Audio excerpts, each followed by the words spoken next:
Hola, bon dia. Benvinguts i benvingudes a aquesta petita xerrada o aquest petit vídeo en el que anem a parlar de i ara què? Què anem a fer quan acabem l'institut? No? Aquest segon de batxillerat o aquest segon de cicle formatiu.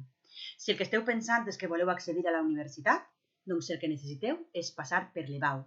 L'EBAU és la prova del selectiu o de la PAU. A més, també us he gravat un vídeo en el que parlaré sobre la universitat. Aleshores, en aquest vídeo anem a tractar com és la prova de l'EBAU o del selectiu, la qualificació, ponderacions, calendari, procediment de revisió, resultats de l'EBAU, la nota d'accés i la preinscripció i matrícula a la universitat o universitats. Bé, com és aquesta prova de l'EBAU? En té dues fases, una fase obligatòria i una fase voluntària. La fase obligatòria és la que ens permet accedir a la universitat. Té una validesa indefinida i es pot obtindre una nota de fins a 14 punts. Sí, fins a 14 i no fins a 10. Després us explicaré per què. I una fase voluntària. Aquesta té una validesa de 2 anys i el que fa és augmentar o millorar la fase obligatòria. Aquesta fase obligatòria en té 5 exercicis, 4 comuns: castellà, valencià, història d'Espanya i un idioma estranger, que ha de ser el que haveu cursat com a primer idioma, i un examen d'una de les 4 troncals generals de modalitat que haveu cursat. En el cas dels que veniu de cicles formatius de grau superior, després us explique, però vosaltres no heu de passar per la fase obligatòria. Per què fins a 14 punts? Perquè aquesta troncal de modalitat i aquest idioma estranger us pot ponderar i augmentar la nota. Aquesta fase voluntària, com bé explica la voluntarietat, com bé diu el nom, és voluntària o opcional. Serveix per millorar la nota de la fase obligatòria i comptarà quan arribem a 5. Per debaix de 5 no va comptar mai. I pot augmentar fins a 4 punts. Bé, com ja sabeu, ara mateix estem en una situació d'excepcionalitat degut al Covid-19 i algunes coses han canviat. Aleshores, per exemple, han canviat els models d'exàmens, inclòs l'horari també ha canviat una miqueta. Us explicaré a poc. Vinga. El primer són els models d'exàmens. Jo us he penjat els de la UGI, però totes les universitats tenen els models d'exàmens i són exactament els mateixos. Però com la nostra universitat de referència és la UGI, us he penjat aquesta. Així podeu trobar tots els models d'exàmens que hi ha. Jo, per exemple, vaig entrar a química, perquè vegeu el de química. El model com a tal, com a estructura, no ha canviat, sinó que el canviat és el contingut. Aleshores, jo us ensenyo aquest, però la recomanació que us dono és que aneu entrant en totes les assignatures a les que us voleu presentar per poder veure tots els exàmens. Encara que imagine que els vostres professors i professores ja us els han ensenyat. Què passa amb l'optativitat? Com podeu veure, també és una dada nova, ara del 2020, i hi ha algun canvi respecte a altres anys.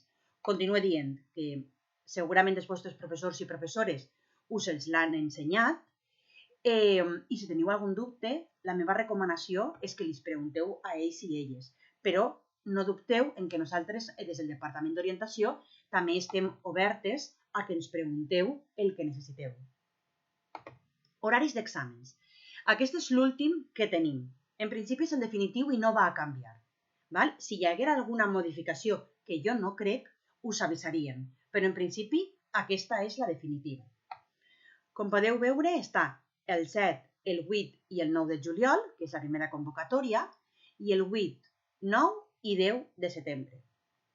Aquestes són les assignatures i si alguna sigla no sabeu què significa, estan ací baix. D'acord? Per exemple, ALE està ací, alemany. Cosetes a tenir en compte. Mireu, els exàmens duren 1 hora i mitja i entre examen i examen us van a donar 45 minuts per poder descansar i 2 hores per poder dinar. Tots els exàmens començaran a les 9:30 del matí i l'últim examen finalitzarà a les 7:15 de la vesprada. En principi, aquest fet no va canviar i quan són les 11 s'acabarà l'examen. No us van a donar més temps. Sí, els exàmens es van realitzar en el nostre institut.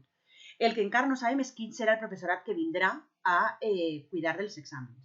El que sí que us puc assegurar és que no va ser el vostre professorat.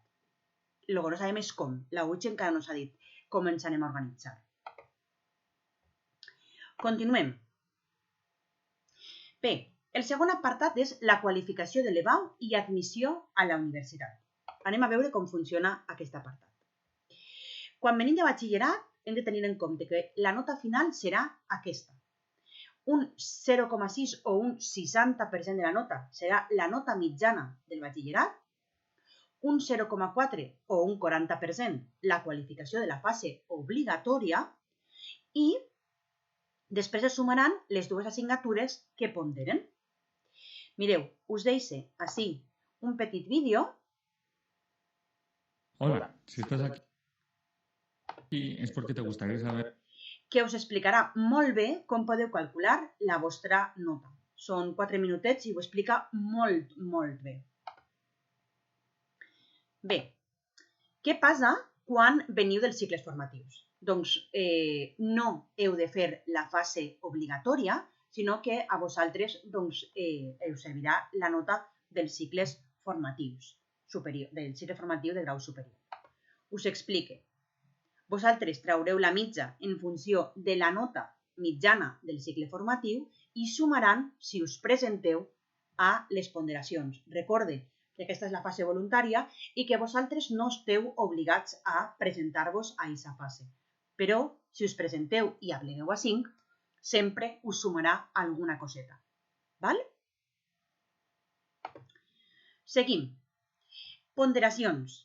A veure, us he annexat, i ara us ensenyaré, dos tipus de ponderacions, per graus i per assignatures. Ara veureu.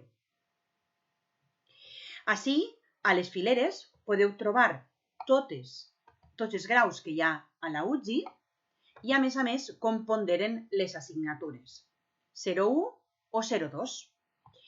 La recomanació sempre és intentar presentar-vos a la de 0,2 perquè aleshores us presenteu a 2 exàmens, però si no també us podeu presentar a 3, 1 de 0,2, 2 de 0,1. I per assignatures. En realitat és el mateix, però podeu veure que així, ara, en les fileres estan les assignatures. Si teniu qualsevol dubte, ens podeu fer una consulta al Departament d'Orientació i segur que els vostres tutors i tutores també estan oberts a respondre-vos aquests dubtes. Bé, com no sé si tot el món es va quedar a la comunitat, també us he annexat les ponderacions de Catalunya, les d'Aragó, en concretament les de la Universitat de Saragossa, i després la resta de comunitats autònomes. Us vaig ensenyar aquesta pàgina per a que vegueu com és. Així estan totes les carreres i així les assignatures. Aleshores podeu veure com puntuen. Seguim. Calendari de les proves d'accés al curs.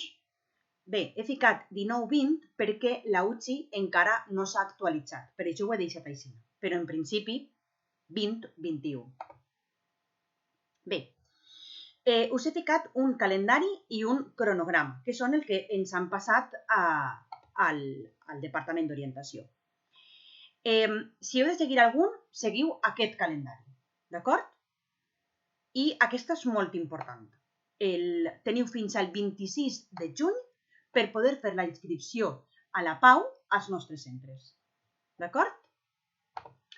Continuem. Bé, procediment de revisió de l'EBAU. A veure, aquesta és una miqueta interessant i així em vaig a detindre. Us deixo el document que ens dona Conselleria per a que sapigueu com funciona i us el podeu llegir tranquil·lament i jo us el vaig explicar. Però recorde que vaig anar a poc per explicar-lo i que si teniu qualsevol dubte ens pregunteu. A veure, vosaltres com a estudiants o les vostres famílies o representants legals podeu demanar aquesta revisió d'exàmens. Les dates seran del 18 al 21 de juliol, com haveu vist abans al calendari. Mireu, us l'ensenyo. Estan així, del 18 al 21 de juliol, per poder fer la revisió dels exàmens. A veure, aquesta revisió la realitzarà un membre diferent del que us ha corregit l'examen. La qüestió està en que té dues parts. La primera part serà veure si realment s'han comptabilitzat tots els apartats de l'examen. Si no és així, aleshores directament us canviaran la nota i aleshores ja tindreu una nota nova. Si s'ha comptabilitzat correctament, aleshores se passarà a revisar l'examen. I així poden passar dues coses. Una, que hi hagi una diferència de nota entre la nota inicial i la revisió de menys de 2 punts i aleshores se traurà una mitja de les dues notes. En aquest cas, podeu baixar punts, recordeu-ho. I serà aquesta nota mitjana la que servirà. Si la diferència de notes és de més de 2 punts, aleshores encara hi haurà una tercera correcció i la mitjana serà de les 3 notes. Correcte? Val. Amb això se traurà una nota definitiva i tindran 5 dies hàbils per poder elaborar aquesta revisió d'exàmens. Si no esteu d'acord encara això amb aquesta nota, ja no se farà per una via administrativa, sinó se seguirà un recurs de reposició o un contenciós administratiu. Val? Qualsevol dubte, torni a dir que ens teniu al Departament d'Orientació. Continuem. Bé, resultats de l'EBAU. Anem a veure això com funciona. A veure, com ja us explicava, la nota de l'EBAU és un 40% l'obligatòria i un 60% serà la mitjana del batxillerat. I, a més, puntuarà o augmentarà la nota les dues voluntàries o la voluntària. Bé, el que sí que vull que us quedeu, i aquesta dada és molt important en això, usuari i clau, perquè després, per poder aconseguir la vostra nota i saber què haveu tret a l'EBAU, aneu a necessitar tindre això. Segurament a l'examen us ho recorden, però si no, per favor, apunteu-vos-ho per a no oblidar-vos. Necessiteu recordar l'usuari i la clau. Si no ho recordareu, segur que la UCI té un mecanisme per poder donar resposta. Encara que si fiqui Universitat d'Alacant, no us preocupeu, és sempre el mateix. Val? Notes d'accés. Vinga. A veure, la nota d'accés és la nota de l'última persona que ha accedit a aquests estudis. Així que cada any va a canviar i quanta més demanda, més nota serà aquesta nota d'accés. Però dona igual, no us preocupeu per la vostra nota, perquè pot variar una mica. Quasi tots els anys sol variar. D'acord? Així us deixo un exemple de com poder calcular-la. Us he deixat les notes de tall de la Comunitat Valenciana, de l'UCI, de Catalunya, d'Aragó i de la resta d'Espanya. Mireu, us vaig ensenyar el de la UCI per a que vegeu com funciona. Això és la general, tant de la PAU com dels cicles formatius i estrangers. Última nota, la gent que entra amb algun tipus de discapacitat o diversitat funcional i els esportistes d'alt nivell o rendiment. I ara us vaig ensenyar la de la resta d'Espanya per a que vegeu com funciona aquesta pàgina. Vegeu? Fiqueu la carrera, fiqueu la carrera que voleu i la universitat. No m'ha deixat. Per què? Perquè no estarà. I a partir d'ahí, doncs, busqueu la que considereu adient. No sé per què no m'ha entrat ahí. Mireu, aquesta. I la busqueu. A veure què és. Ho sent que avui la meva cobertura no va molt bé. Veu? La nota final. Continuem. Preinscripció i matrícula. A veure, amb la PAU de juliol i altres anys, doncs, durant l'1 i el 22 de juliol es solen fer i durant el 24 i el 21 de setembre després de la pau o del selectiu de setembre. Així teniu la sol·licitud telemàtica. Val? És molt important indicar els graus. I una altra cosa i una dada molt important és que podeu presentar inscripcions en diverses comunitats autònomes al mateix temps. Per favor, teniu en compte i no us quedeu sense cursar una carrera, val? Durant un any. Així us deixo també la connexió a la preinscripció a la GUBA i a la de la UGI. I, per si de cas, us la deixo així, també. Val? Mireu. Així està la preinscripció al 2019 i consultar els resultats de la preinscripció. Per què 2019? Per el que us comentava abans, perquè encara no estan obertes les preinscripcions. D'acord? Aquest any anem una miqueta de retard en tot. I des de totes les comunitats, per a que pugueu matricular-vos o preinscrivir-vos en qualsevol comunitat autònoma. Val. Què passa? La matriculació a la UGI està pendent de matriculació. Encara no està obert. Encara això us deixo la connexió per a que pugueu entrar, però mireu, ficar matrícula 2019-2020. Val?